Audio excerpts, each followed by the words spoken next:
Well, good afternoon and welcome, everybody. Thank you for joining us today. My name is Andrew Doffney, and I'm the Instruction and Outreach Librarian at the New Jersey State Library.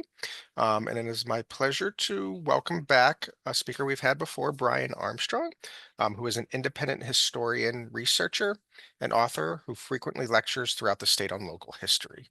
Um, he lectures on topics such as using digital newspapers for genealogical research, women's suffrage and the 19th Amendment, Prohibition, World War I, the Spanish influenza, and political history.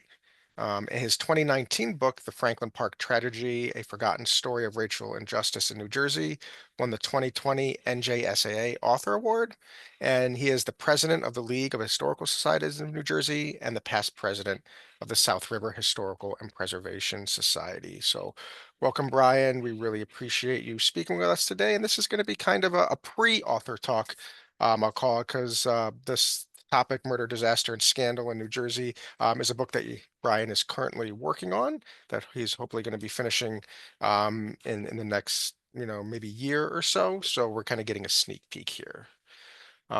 Before we jump into Brian's presentation, I just have a few housekeeping items to go over. First and foremost, we will be taking your questions at the end of the program, but please feel free to submit them at any time using the Q&A or the chat feature in the Zoom dashboard. There will be a survey available at the end of the webinar, so if you have time, we ask you please complete the survey. We really appreciate any and all feedback that you can give us.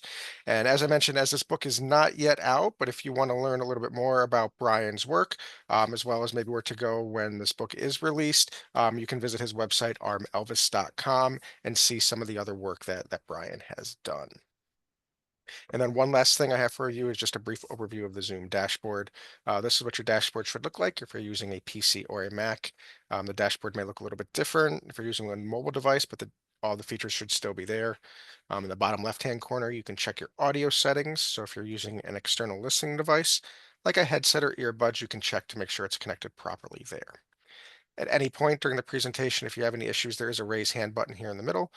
You can click on that and that'll alert me. I will send you a message in Zoom and hopefully be able to resolve any problems that you are having. And then, as I mentioned, if you do have questions, there's the Q&A or the chat buttons. You can use either of them to get in touch with us, and we'll be happy to address them at the end of the presentation.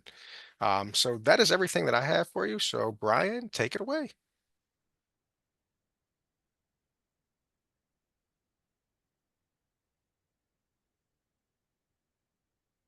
Are you seeing it?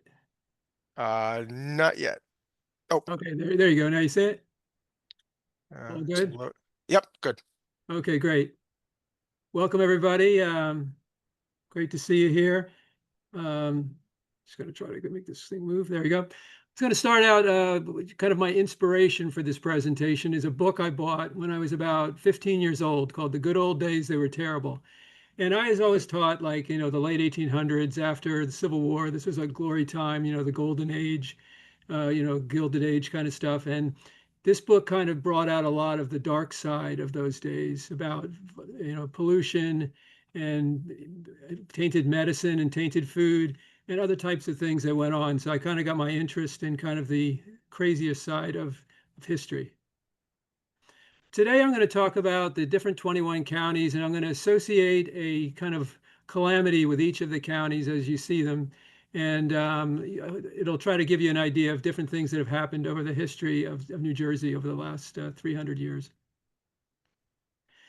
The first one, Atlantic County, I'm going to associate with railroad accidents, Bergen County with amusement fires, Burlington County with forest fires, Camden County with mass murders, Cape May County with plane crashes, Cumberland County with police officer deaths, Essex County with disease deaths, Gloucester County with cars and bus accidents, Hudson County with organized crime murders, Hunterdon County with kidnapping, abduction crimes, and Mercer County with crimes against children.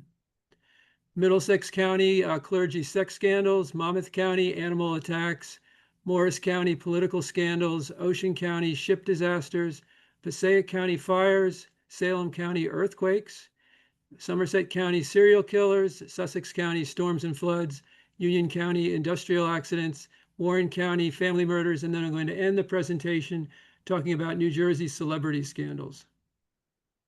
So the first area of discussion is the railroad crashes. And one of the most famous crashes was the Atlantic City rail crash. And one of the problems of this crash, unlike today where we have cars that can help people when there's an accident, all the rescue had to be done with carriages, and the actual accident site was far from the city. So people had to come out and create bonfires, and thousands of people came to rescue the people after this collision.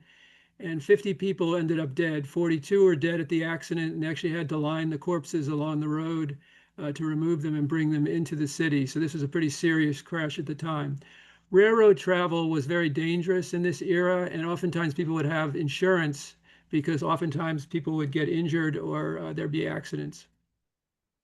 One of the earliest accidents in New Jersey was the Camden and Amboy Railroad wreck, and this was one originated in Philadelphia and crashed in Burlington Township, killing 24 people and injuring 60 others. There was other crashes that took place in the city or in the state, where actually President Grant was one time on a train that crashed, and fortunately he was in the smoking cart and was not hurt. But it was pretty dangerous train travel. One of the most famous crashes was the Broker wreck, and there's actually a book out on this now by Gordon Bond that talks about the 11-car Pennsylvania Railroad passenger train that was going twice its speed and derailed on the temporary trestle, killing more than 80 people and injuring hundreds. And this was a big deal in 1951. It was a very big crash. Another accident that we're kind of heard a lot more recently was the 2012 accident. And this is kind of an accident where you didn't have a death toll at the time, but we're not sure if there might have been people that were affected by the 24,000 gallons of gas released into the air of vinyl chlorine. So this happened in Paulsboro, New Jersey. The second area of discussion is amusement park fires. There's been quite a few amusement deaths that have taken place in Jersey. This particular one was a fire that took place right after D-Day in August 13th, 1944. Most of us that grew up and remember Palisades Park, remember the commercials from the 60s, that was not the same park that was there in 1944 because most of the park burned. And it was quite a thing happened. The parking lot, the gas tanks of cars went on fire. And unlike most of the calamities that where New Jersey is looking at New York to see what was going on, the people in New York were watching what was happening in Palisades Park that day as it burned. Most of the park burned, most of the property was gone, and they had to rebuild everything. There were final death toll of only 6 people. And one of the things that happened at the time was people were in the swimming pool. And so there was a lot of people running around with bathing suits during the day until they resolved everything. And one of the problems you had was if you drove there by the car and your car got burned up, you had to find transportation home. Today, the Palisades Amusement Park has been long gone, shutting down in 1971. And if you go there, there's a monument near this apartment house where the park once stood, 15 acres of the park.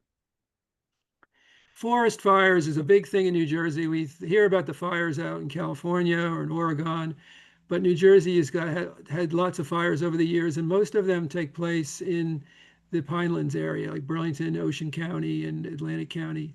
And this particular one was a really serious one in 1963, where most of the state was on fire. There was like 4% of the entire state had fires in different places. There were 37 major forest fires burning out of control, and they consumed 186 homes and 197 buildings. 7 people ultimately died in this, including the fire chief, Frank Jacoby. There's a monument for him. And it was a pretty serious fire for New Jersey. And when you look at the list of major fires, it's always mentioned as one of the worst fires in New Jersey history. Camden County is known, it has the distinction of being the first mass murders. We've become very used to mass murders over the last 30 or 40 years. But in 1949, it was something very new when Howard Ulroth, 28-year-old honorably discharged World War II combat veteran, went and shot people in what they call the 12-minute walk. He went through the town and shot 13 people, 5 men, 5 women, and 3 children, and killed them. And this was a very unsettling thing because, again, this kind of thing just didn't happen. And especially Camden in that time period was a very different place. It was not the city it is today. It was a much more, middle class city, and it was a really big trauma for the city and for the state and for the nation. Cape May County had an air show, the Cape May Air Show, that went on for many years. In 1971, they had a terrible accident where four pilots were killed. Actually, what happened was four pilots were dead on the arrival, taken from the actual site because the four aircrafts in two accidents smashed into each other. They were all World War II planes that were involved in the collisions. I recently went for a League of Historical Societies meeting at the Naval Air Station, and I met a man that's very involved with the organization. He unfortunately was the doctor that day that had to pronounce the individuals dead. So it was very bad. They canceled the shows after that. Another famous crash in New Jersey was the Carranza crash. Captain Emilio Carranza Rodriguez was the Lindbergh of Mexico, and he came to for a flight, kind of series of flights in New Jersey and America, and he ended up taking off from New York City and crashed in New Jersey shortly after takeoff. And there's a monument for him, which is in the Pinelands area. This was a kind of serious crash in 1928. Also, another crash was the Eastern Airlines crash, where a Navy Hellcat collided with an Eastern Airlines DC-3. And one of the things in this era, the 1940s and 50s, there was quite a number of commercial airline crashes, especially around the Newark Airport area. And today, we're very concerned with the crashes that have happened this year. But I can tell you, in the 40s and 50s, it was much worse, the number of crashes that took place. And in this particular one, 15 people, the naval pilot died in this particular crash. Another set of crashes that occurs are things associated with Fort Dix and McGuire Air Force Base. And this one in 1956 was pretty serious, where 45 people out of 66 were killed. And there are other accidents that have taken place concerning this. Oftentimes, a lot of the fires that have been caused in the Pinelands are from military crashes that took place and that set off the dry, underbrush. Cumberland County had the distinction of having the first police officer death. One of the reasons why it's a late date of 1902 is most of the areas in New Jersey did not have established police forces at that time. Usually what you'd have is a constable or different people, even like posses would be, organized to go after thieves and things of that sort. And in this case, we had Constable Harry Buck, who was covering a very large area in Cumberland County. He was called in to talk to Samuel Greenidge, a 28-year-old farmhand who had beat up his wife. He was arrested, and he put him in the cart. And the guy asked, Greenidge said, "Can I bring my gun along?" And he said, "Sure, as long as it's unloaded." So he got into the cart with the gun. He didn't realize that Greenidge had bullets in his pocket, loaded them up, and then shot Constable Harry Buck. Later on that day, a posse was sent out, and they said they didn't find him, but his body was found floating in the Smalley's Bill Pond the next morning.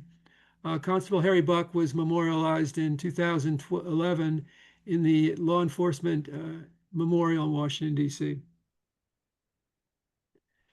One of the things that was interesting to me about the COVID, epidemic was that I had been doing a lot of presentations on the Spanish influenza and how it affected New Jersey prior to this. And New Jersey was definitely a state that was seriously affected by it because of our urbanization, and we also had factories that were open, so a lot of people got sick. The big month was October of 1918, where there were 17,000 deaths in the state, and 18,000 or 8,000 of them were related to influenza. Now, those numbers don't sound that large, but when you look at the population at the time, it was very significant. Fort Dix lost 863 people, and Camp Merritt, which is in the northern part of the state up in Bergen County, got 578. There's actually a monument by where Camp Merritt was stood to commemorate the death of the particular soldiers during World War I. And actually, what happened was a lot of times they would bring the troops from Camp Merritt down to Hoboken, and then they would get on ships and go to France. And if you were on the ship heading to France and you got sick, you didn't tell anybody that you were sick because you didn't want to end up getting thrown overboard. Because if you got sick, you were isolated, and then you ended up, that was how they dealt with the people that died on the ships. Now, looking at a comparison of COVID to this, the Spanish flu had a much worse month in 1918 with 8,477, where our worst month, which was April of 2020, was 7,011 deaths. Also, if you look at like the deaths as far as the county, Essex had the worst with the 3,549 for COVID. And actually, I think Mercer County was about the same as Burlington County with about 1,300 deaths. So overall, COVID was bad, but not quite as bad as the Spanish flu. Gloucester County, we have the Woolridge pileup, which is for car accidents and bus accidents. In this case, this was a 29 vehicle pileup on the New Jersey Turnpike, if you can imagine it, involving a propane trailer and then destroying 9 other vehicles. And the Turnpike was closed for 8 hours. This is approximately by exit 2 of the Turnpike, 6 people dead and 18 people injured. And it was like one of the worst crashes in the state's history. There's also this crash that took place, a bus crash, where the Angels had played the New York Yankees, and they were actually leaving by bus, going down the turnpike, and had an accident in a similar location.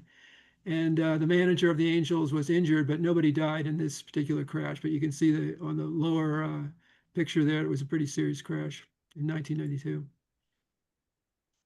In Cherry Hill, there was also a big pileup that took place with 13 injured, 6 people died.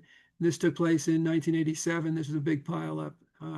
Generally, New Jersey doesn't get the pileups that Pennsylvania and other states get because we don't have as much of these long areas where fog and other things can build up, but we have had a few.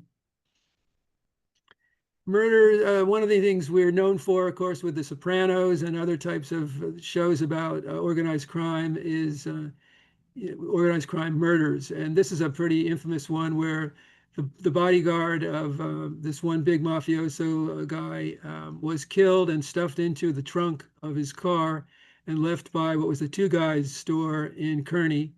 Now it's a Marshall's. And so this was kind of an example of some of the crimes that took place.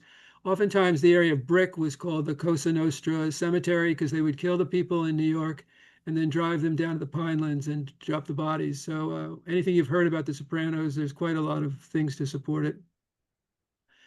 I'm from Hunterdon County originally, and when we were growing up there, everything you heard about was the Lindbergh baby abduction or kidnapping. In fact, the term kidnapping came out of that case, and it was the 20-month-old son of Charles Lindbergh was taken, from the East Amwell home.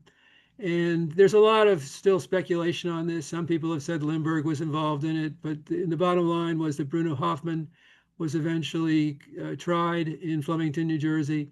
He was convicted, and then he was given the electric chair. His widow, for the rest of her life, would try to, kind of show his innocence.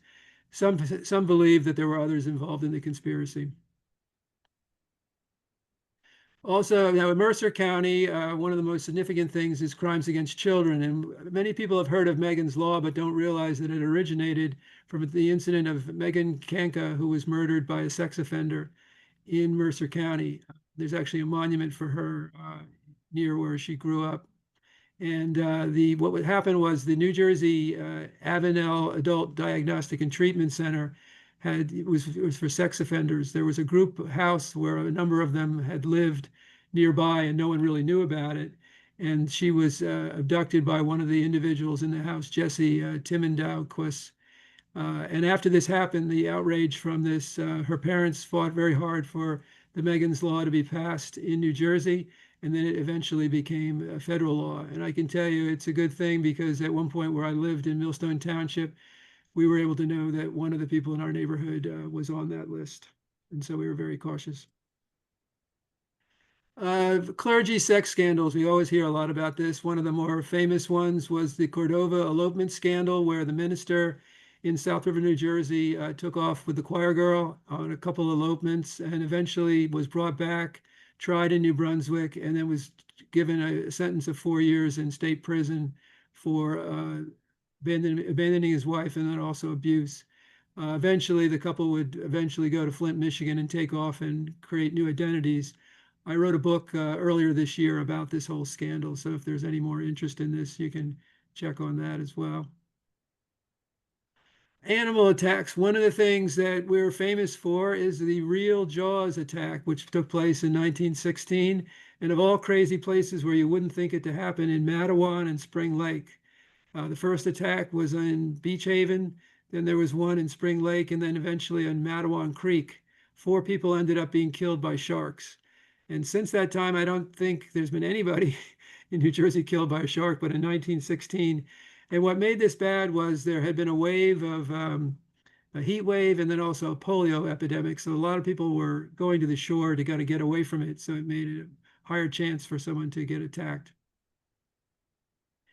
In Morris County, there's the political scandal I'm featuring here, and this is an old school corruption scandal because these guys would go into the Morris County coffee shop and they would actually, it was involving money that was being put into people's campaigns illegally. And they would stuff money into the coffee cup and exchange it. And eventually, one of the informants kind of worked with the state to convict them. And one of the people involved was the actual wife of the mayor of Morristown. So this was kind of there were a lot of other political scandals, as we've known for, years of the different ones with Abscan and, different Menendez and things of that. So there's quite a record of political scandal in New Jersey. Ship disasters, being that we are a coastal state, were very prevalent. There's a whole lot of them that happened. And a lot of the reasons why we have the different kind of lighthouses along the New Jersey coast was to make things safer. One of the worst ones that happened was the Pohankan, where this was part of the worst ones in U.S. history as well, where between 200 and 311 people were killed when the boat got caught near Harvey Cedars and broke apart. One of the worst parts of this thing was when the bodies were brought ashore, they hired this guy to actually go and gather them together, and he proceeded to rob the corpses because a lot of these people were immigrants that had their money belts and things of that sort. And so he stole all the money from the corpses. So that added more misery to the whole situation. The Absecon Lighthouse was built as a kind of a solution to this problem, and it saved quite a number of lives because the area was called the Graveyard Inlet before the lighthouse was constructed. Fires have been very prevalent, considering the number of urban areas in New Jersey. Many of the different cities have experienced fires. One of the worst fires was the 1902 Patterson fire, and my in-laws, grew up in Patterson, and the city that they knew was not the city in 1902 because 459 buildings burned in the town, even including the public library, destroyed like 37,000 books. 500 families lost their homes. Was a huge amount of $8 million at that time, which was a huge loss. Only one death from Mrs. Brown, who was over 80, who was scared to death, and then 2 men were killed, which is really a miracle considering the amount of damage that took place in the Patterson fire. Now, earthquakes, we're not really known so much for it, although we have had a few. Most of them have been in the 3 to 4 range. The Pennsville earthquake of 1973 it took place in Salem County. Again, not a huge one, but it ended up, being at least recorded as something that was out there.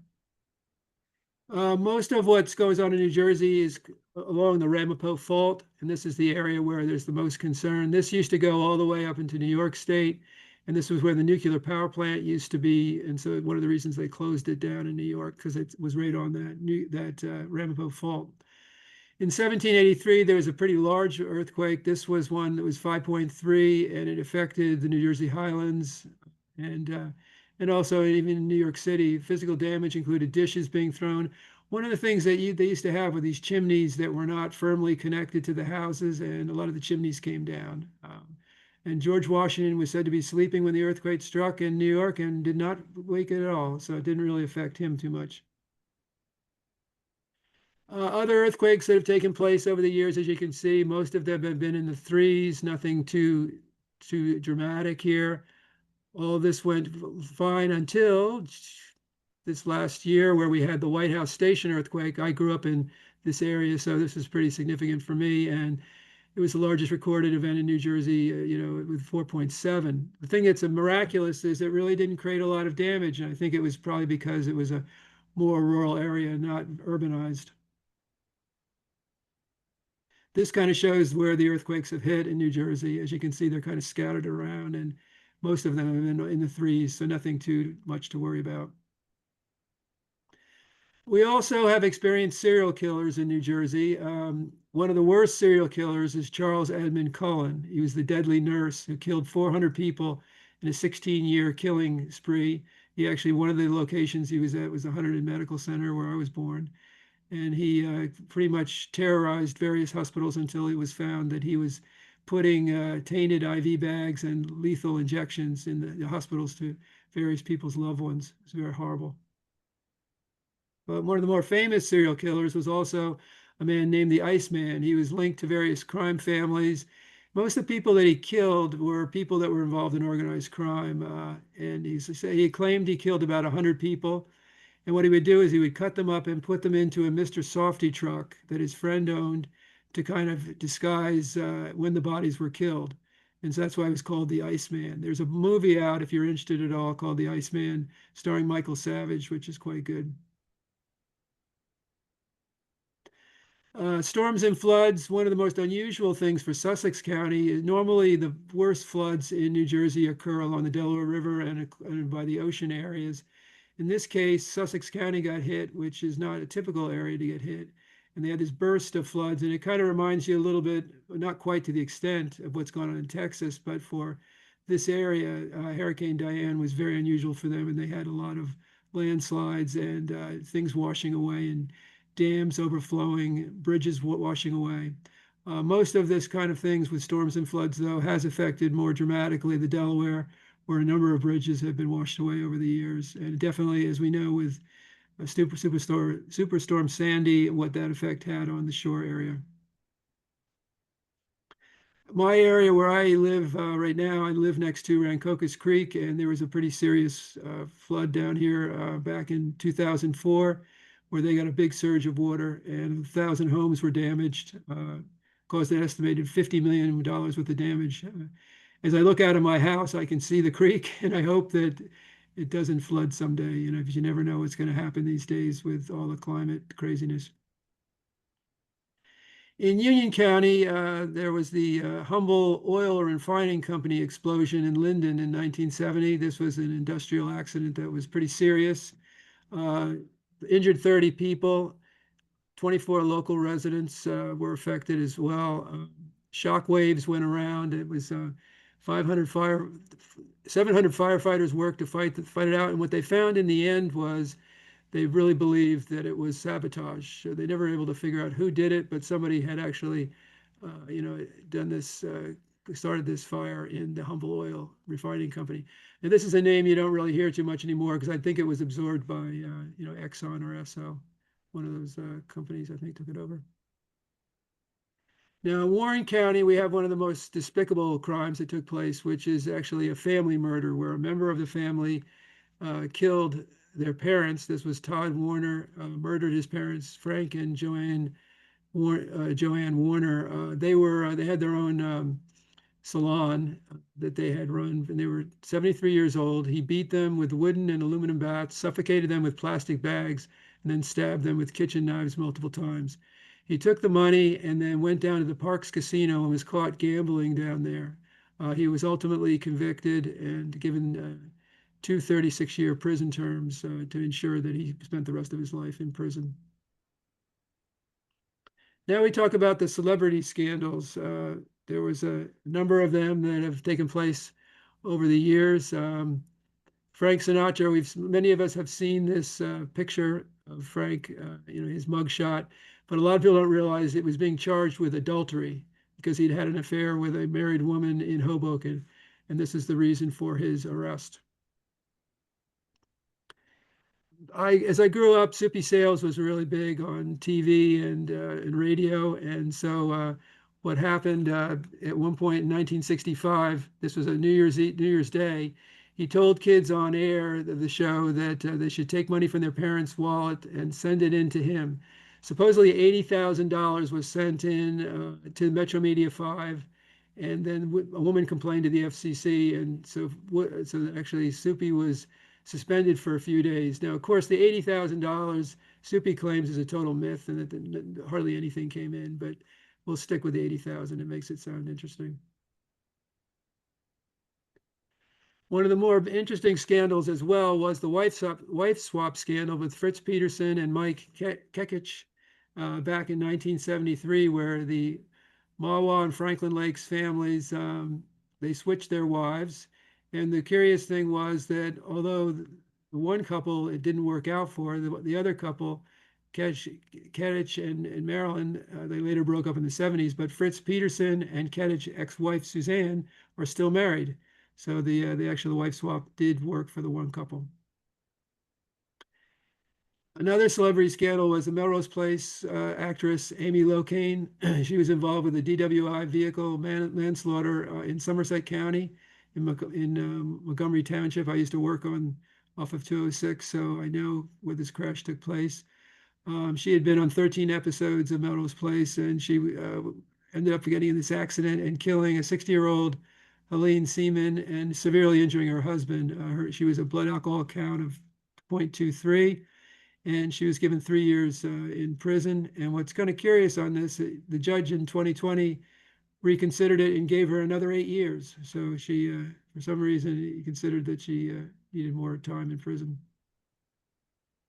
This is a story that I found very interesting. I'm a big Bob Dylan fan, and I hear the story about how Bob Dylan was on tour in 2009 and was in New Jersey, and there was a call that came in that an eccentric looking old man was looking around these people's house that was for sale, and they called the police. And when the police got there, they found that Bob Dylan was the guy that was looking at the house. He had thought about buying a house in Long Branch, and he was the eccentric looking old man, which is kind of funny.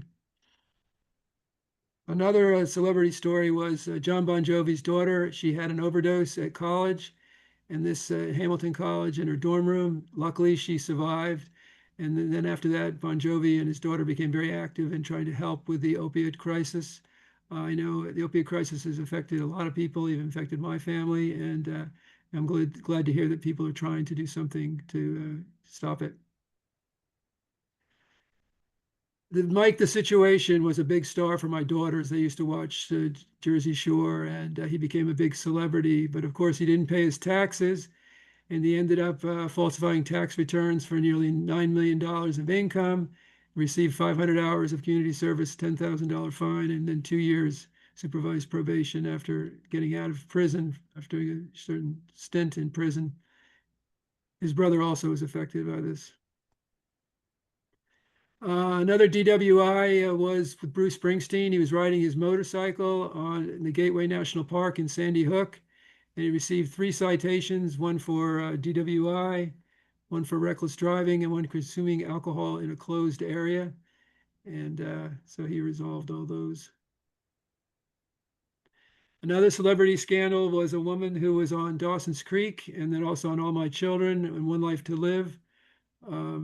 She ended up she was a drama teacher at one of the schools, and she ended up being convicted of endangering the welfare of a 17-year-old boy that she had an affair with. She was 30 years old at the time. And this a little summary for you on this.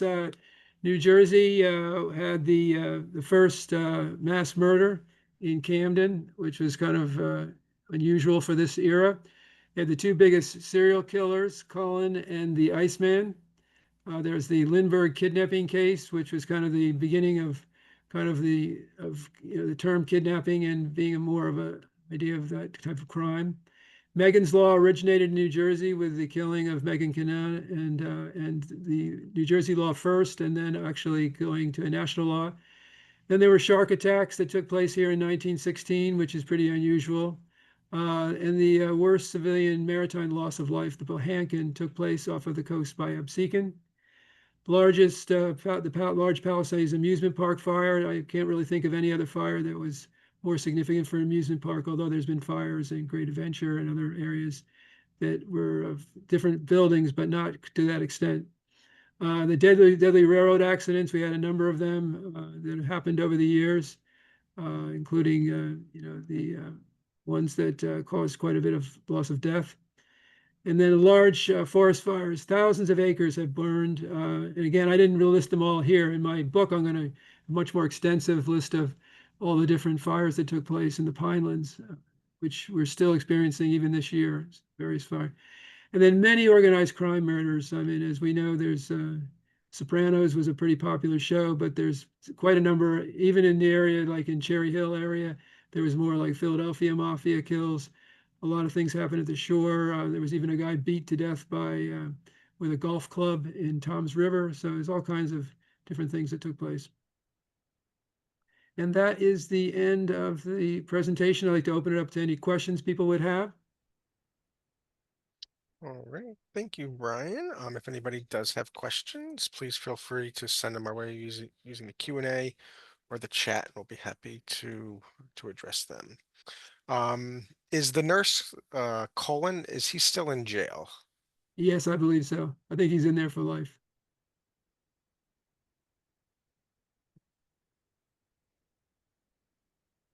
Um, Do you present in person at libraries? Yes, Right. I can give that person your email address. yes, definitely. What was the favorite story that you uncovered? Um, Favorite story. I think the interesting thing, the Iceman is always an interesting story, even though it's kind of weird. And then after seeing the movie with Michael Savage, it kind of added to it. And then I went online and did some research. There's some YouTubes of the guy talking and talking about different things that he did.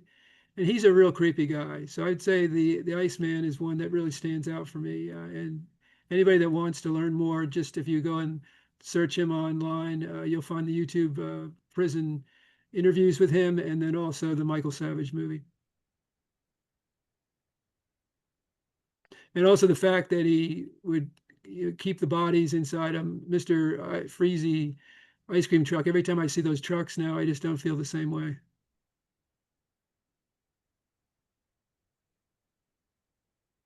Can you talk a little bit about your research methods and where you did your research? A lot of research I did through old newspapers. One of the things that I specialize is newspaper research, and it's a gold mine for stories like that. So I went back and looked at the actual news coverage of the time, and the coverage is pretty comprehensive in the papers that are available. There's the Courier, and there's also the Star Ledger, and the some other New Jersey papers that provide a lot of good information. They also include photographs and different, firsthand accounts. And then also I went on the internet, and the internet helped me at least get the structure of my presentation because I went and did searches like, worst crashes or worst fires. And so at least got the information. And then from that point, then I went to the newspapers.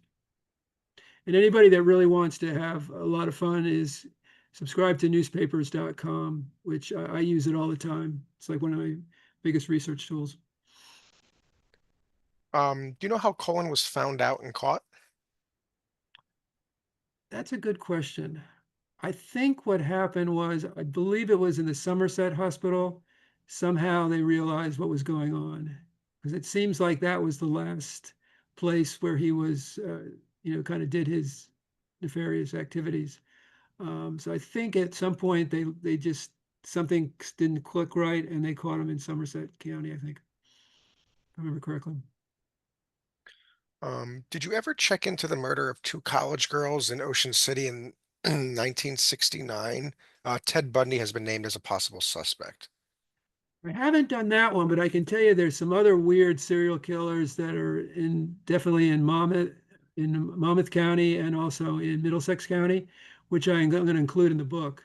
And with a number of different people, like anywhere from 5 to 10 people that were killed. But I'm not familiar with that one. Are you going to include the lynching of Mingo Jack in your from Eatontown in your book? Lynching of Mingo Jack. I could possibly. I did. It's not in the current book, but I could definitely look into it.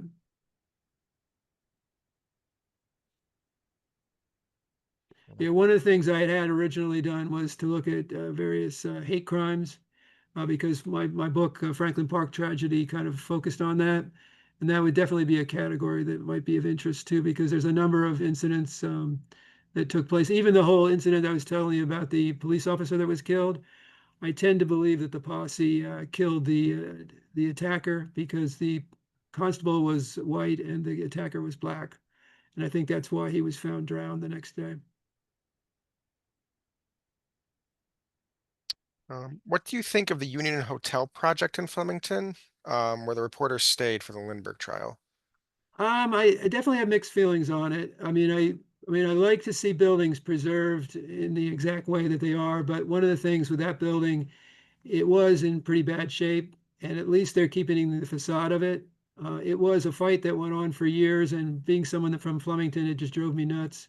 But at least they've come up with something they're going to do. And the one thing that hopefully will happen is the downtown of Flemington has been somewhat dead for quite a while, and hopefully that by having a hotel there, it might stimulate activity, in the downtown area.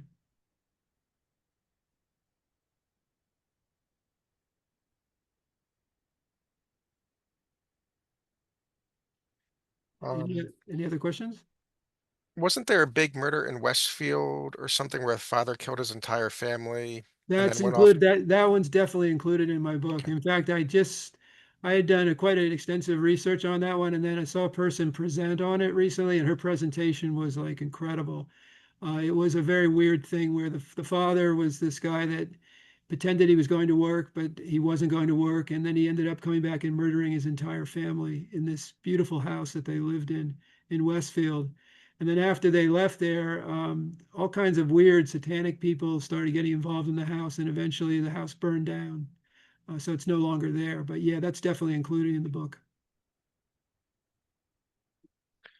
Um, are there any mysteries that you're still chasing? Mysteries I'm still chasing. Hmm. Can't think of any right at this point. Generally, when I look at when I try to get into these and research them, the ones that are older are harder to find all the facts about. The newspapers that are covering things in the 20th century, they're pretty comprehensive. But sometimes I like to find out more on the scandals. They tend to be ones that people tried to cover up, and sometimes you have to look for clues that are in unlikely places to find out what the real truth is. Somebody said, as a result of Charles Cohen's actions, there is a law now called the Cohen Law that requires healthcare professionals to report misconduct to the New Jersey Division of Consumer Affairs. Yeah, it's a good So, thing. It's amazing that that went on for as long as it did, and nobody really was able to see that it was happening. 400 people is just terrible. what is the oldest scandal that you have uncovered? Well, one of the things that I thought was pretty interesting, and this is one of those ones that you don't know if it's true or not.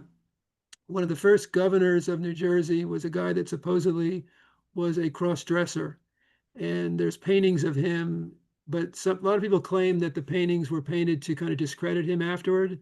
So I'd almost like to know kind of what the truth is with him, because that's kind of an interesting story. He was kind of a colorful character in New Jersey's early history, because originally New Jersey and New York were combined as far as the as a jurisdiction. So that's one that I'd like to find out more information on.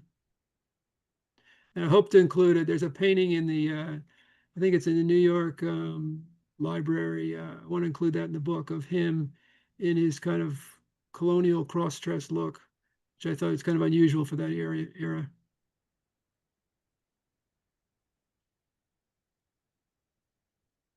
Also, I'd like to find out more about the Tories' involvement during the Revolution. It's a kind of a story that you don't really hear that much about, but New Jersey was somewhat divided. There were a good group of people, a large group of people that were supporting the English. So I wonder what their part was in kind of trying to undermine the revolutionary movement.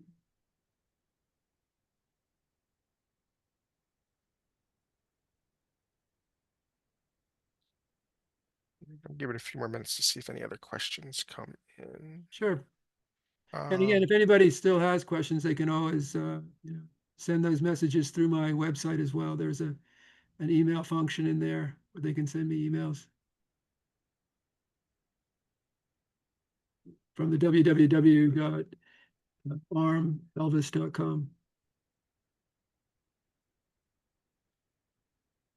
And for those that are interested in the scandal with the minister, I wrote this book called that was talked about the whole Cordova elopement scandal. And it's really a fascinating thing because it's an era where the term elopement meant something very different than it means today. I mean, it basically meant somebody, usually a married man, that would take off with an unmarried girl. And so I kind of get into how there was a bit of an epidemic of it with ministers from like the 1870s up until about 1920. There were over 300 cases of ministers running off with choir girls and other unmarried women, which when I found this out, I was like, wow, that's pretty astounding. A woman actually did a research on this in California, all about it. She did like major research.